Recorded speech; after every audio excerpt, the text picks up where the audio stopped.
ஸ்ரீமாத்ரே நமக. அபிராமி அந்தாதியோட 44வது பாடல் இன்று அனுபவிக்க இருக்கின்றோம். பரிபுரச் சீரடி பாசாங்குசை பஞ்சபாணி சொல்ல சொல்லி எப்படி பகவானோட இது எரிபுரை மேனி இறைவர் செம்பாகத்து இருந்தவள்னு சொன்னவர் இந்த பாடல்ல அம்பாளை என்ன சொல்றார்? மகேஸ்வரனுக்கே மாதாவானவள், யாவருக்கும் மேலானவள் அப்படின்னு ரொம்ப அழகா சொல்றார். இப்ப அனுபவிக்கலாத.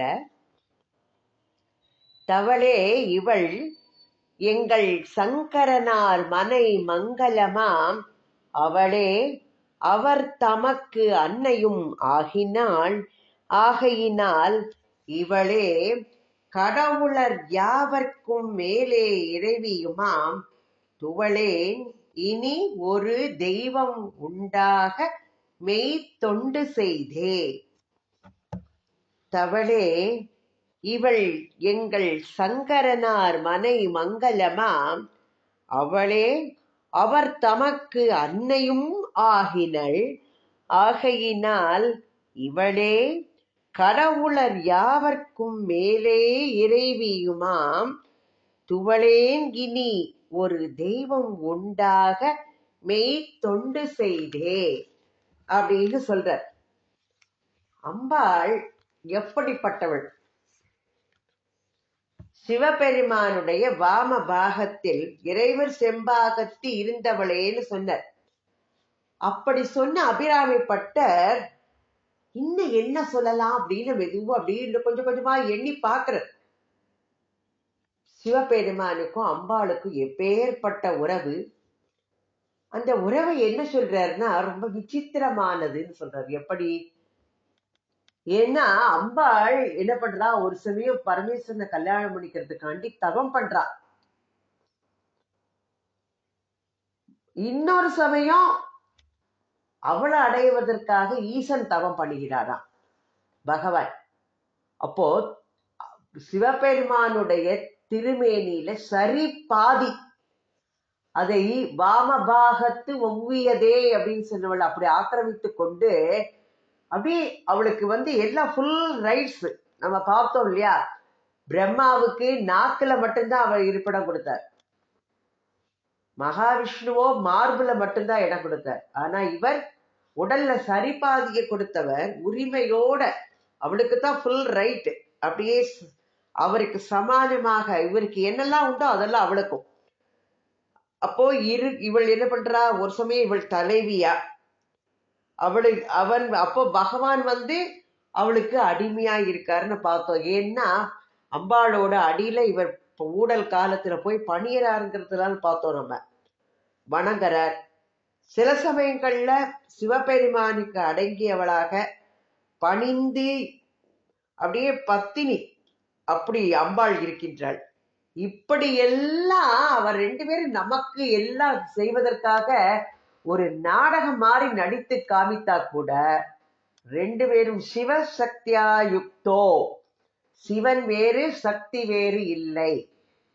அப்போ இதை என்ன நினைக்கிறார் அவர், இன்னும் நம்ம இத கொஞ்சம் சொல்லலாமே, அவ ரெண்டு பேரும் ஒண்ணுதான், இதை நம்ம எப்படி சொல்லலாம் அப்படின்னு தன்னுடைய மனசுக்குள்ள அம்பாளுக்கு ஒரு சிம்மாசனம், நேத்திக்கு மந்திரமாத்திருக்கா புஷ்பமாலா பார்த்தோம், அம்பாளுக்கு மனசுக்குள்ளேயே ஒரு சிம்மாசனத்தை உண்டாக்கி வா அப்படின்னு கூப்பிடுறோம். அவளுக்கு கொடுக்கறதா பாவம், அதாவது பாவனையா பண்றது எவ்வளவு விசேஷமானது அப்படிங்கிறதுக்காண்டி அவர் தன்னுடைய உள்ளத்துல அம்பாளுக்கு ஒரு சிம்மாசனம் போட்டு உட்காத்தி வச்சுட்டு இருக்கார் அபிராமி பட்டர். அவள் தான் அவருக்கு எல்லாமே எல்லாம்.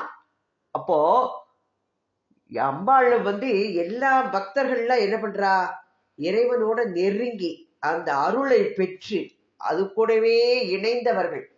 அதனால தான் இவா என்ன சொல்லுவா, இவன்னு சொல்லுவா, அவள்னு சொல்லுவா. பீடுடைய பெருமாபுரம் மேவிய பெம்மான் இவன் அன்றே அப்படின்னு சொல்லுவார். அபிராமி பட்டருக்கும் என்ன பண்றதுன்னா அம்பாளை அப்படியே உள்ளத்துக்குள்ள வச்சு நெருங்கி அணுக்க தொண்டராக இருக்கின்றார். அதனால அம்பாளை என்ன சொல்றாரா, இவள் அப்படின்னு சொல்றாரு. ஏன்னா அவருக்கு அந்த உரிமை ரொம்ப நெருங்கிய தொண்டரா இருக்கிறதுனால. இப்ப என்னுடைய உள்ளத்திற்கு நீ நெருங்கி எழுந்தருளி என்னுடைய தியான பொருளாக இருக்கக்கூடியவளே எம்பிராட்டி அப்படின்னு சொல்ற. இப்ப என்னுடைய தாய் இவளை எப்படியெல்லாம் சிவபெருமானுடன் அவள் இணைந்தவள் அப்படின்னு அவருக்கு தோணி இதை சொல்லுவோமேன்னு சொல்றார். இந்த பிராட்டி உமாதேவி அவள் என்ன பண்றா, பரமேஸ்வரனை அடைவதற்காக இமயத்தில் போய் தவம் இருக்கா. 5 வயது குழந்தையாக இருக்கும்போது அவ அம்மா ஊ மா அப்படின்னு சொன்னவள். அப்போ தவளே இவள் அப்படின்னு சொல்றாரு. எப்படி தவம் செய்தவள் அவள் அப்படிங்கிறதுக்காண்டி, ஏன்னா இவளை என்ன பண்றாள், மா தவளேன்னு சொன்னார். நம்ம பார்த்தோம், இமவானுடைய மகளாக பிறந்து சிவபெருமானை அடைவதற்காக அப்போ மகா யோகினியாக அப்படியே பொறி புலன்களை எல்லாம் அடக்கி அம்பாள் தவம் செய்தவள். அதனால என்ன பண்ணினா, பரமேஸ்வரனையே மணந்து கொண்டவள். அவனுடைய மனைக்கு மங்களம் அப்படின்னு நினைச்சு பாக்குறாரு இப்படி. அப்போ பகவானுடைய, நம்மளும் இப்ப நினைக்கிறோம் இல்லையா, ஒரு உரிய காலம் வந்துருச்சுன்னா மகனுக்கோ மகளுக்கோ உரிய காலம் வந்தோடனே ஒரு கல்யாணத்தை பண்ணி வைக்கணும்னு நிறைய பேர்த்த சொல்லி வச்சு நம்ம குடும்பத்துக்கு ஏத்தவளா எப்படி வேணும் அப்படின்னு சொல்லிட்டு மங்களத்துக்கு மனைக்கு உரியவளாக, அத மாதிரி எம்பெருமாட்டி அபிராமி சிவபெருமானுடைய மனைக்கு மங்களமாக அவருடைய வாழ்க்கைக்கு உறுதுணையாக இருக்கின்றவளாக அந்த தவத்தின் பேராக அவள் அவரை மணந்து கொண்டு மங்களமானாள். அதனால தான் என்ன சொல்றன்னா, அவர் சிவபெருமானுடைய வாழ்க்கையில் மங்களத்தை உண்டாக்கினாள் இவளே அப்படின்னு சொல்லிட்டு, எங்கள் சங்கரனார் மனை மங்களமாம் அவளே அப்படிங்கிறார். ஏன்னா நம்ம சிவம் அப்படி சொல்லும் போதே அதுக்கு அர்த்தம் என்ன சொல்லுவோம், மங்களம் அப்படின்னு. அம்பாளை பிரிஞ்சுட்டா சிவபெருமானுடைய வாழ்க்கையில அந்த மங்களம்ங்கிறதே இருக்காது. அவளோடு சேர்ந்து இருக்கும் போதுதான் அவருடைய வாழ்க்கையும் மங்களமுடையதாக ஆகும். அதனால அவருடைய மனை மங்களம்ங்கிறதுனால எங்கள் சங்கரனார் மனை மங்களமாம் அவளே அப்படின்னு சொல்றார். ஏன்னா திருக்குறள் நம்ம பார்த்திருக்கோம், மங்களம் என்ன மனைமாஷி அப்படின்னு சொல்லியிருக்க. அப்போ இல்லறத்துக்கு மனைவியினால கிடைக்கக்கூடிய ஒரு பெருமைதான் மங்களம்.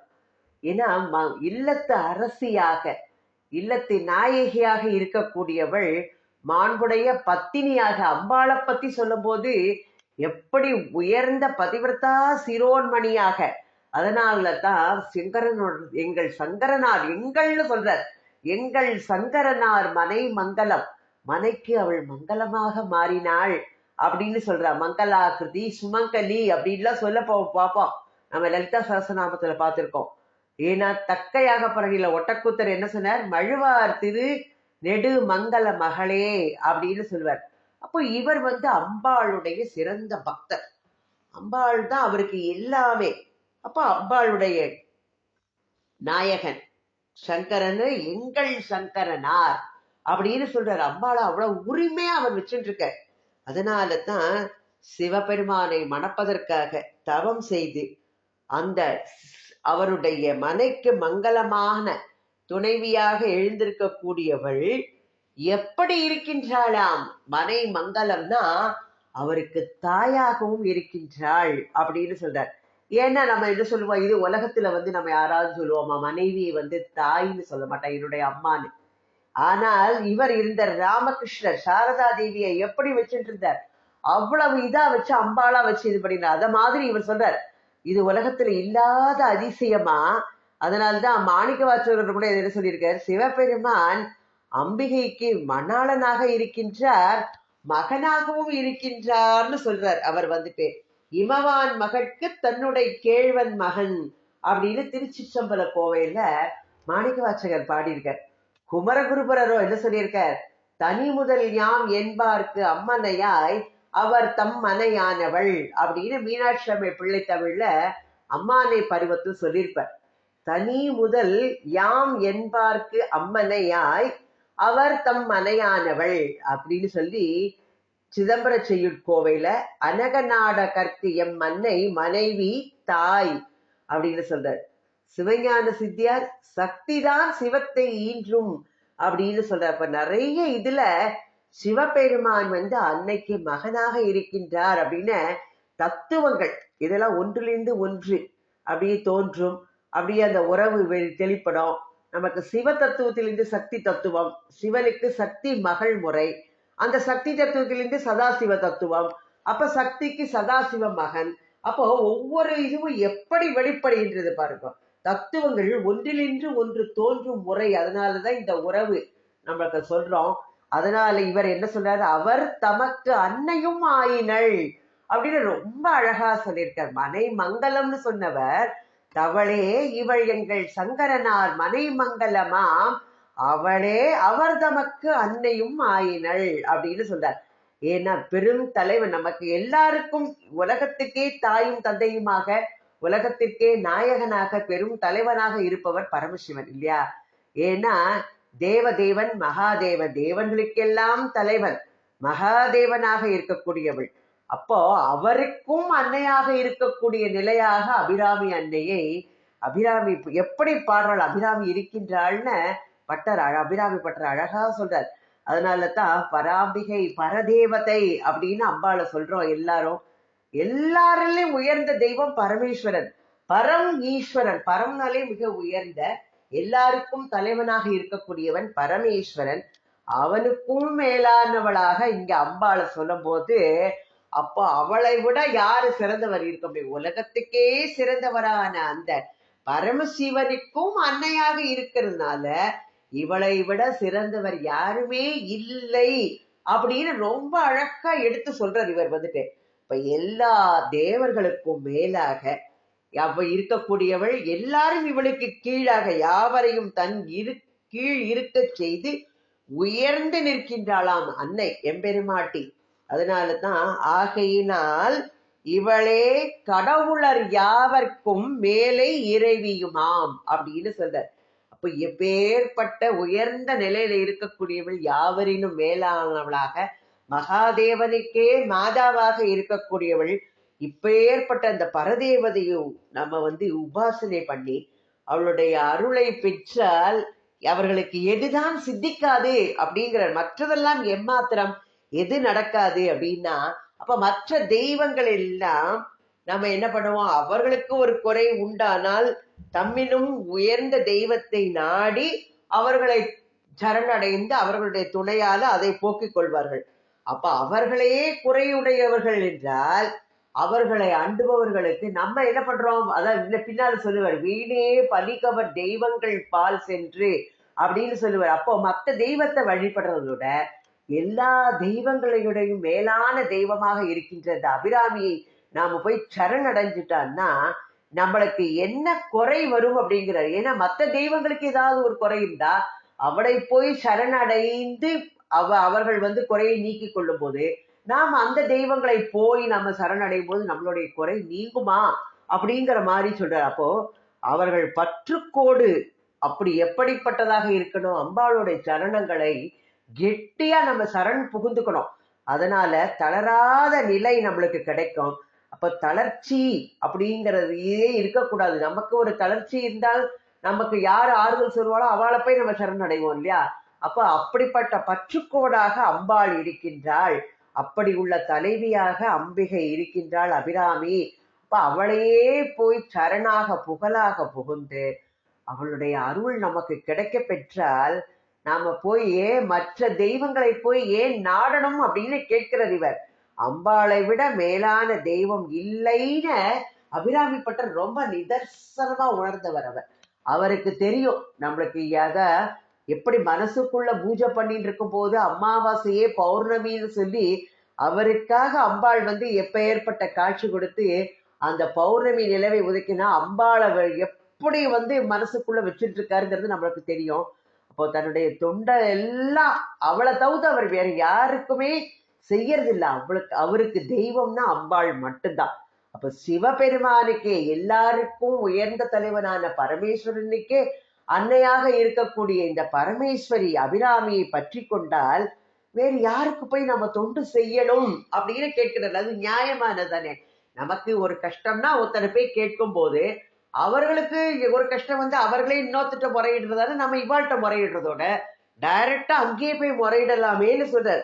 அப்படிப்பட்ட நம்ம தொண்டு அவளுக்கு செய்யும் போது, அவளை கெட்டியாக பிடிக்கும் போது நம்மளுக்கு தளர்ச்சிங்கிறதே வராது அப்படின்னு சொல்றார். அதனாலதான் இவர் என்ன சொல்றார், யாவர்க்கும் மேலான தெய்வமான உன்னை நான் புகழாக அடைந்தேனம்மா, உன்னுடைய திருவடிக்கு நான் தொண்டு செய்யும் அடியேன், நான் வேறு ஒரு தெய்வம் இருப்பதாக நான் எண்ணி ஏமாந்து போக மாட்டேன்னு சொல்றார்.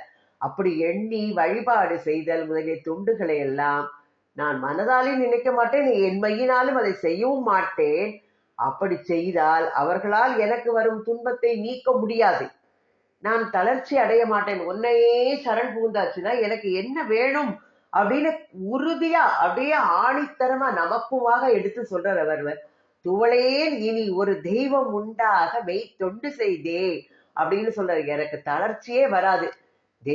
எல்லாருக்கும் மேலான பரம்பொருளான பரமேஸ்வரனுக்கே அன்னையாக இருக்கக்கூடியவளான உன்னை சரண் புகுதுட்டா எனக்கு தளர்ச்சிங்கிறது கிடையாது, எனக்கு துவண்டு போக மாட்டேன்.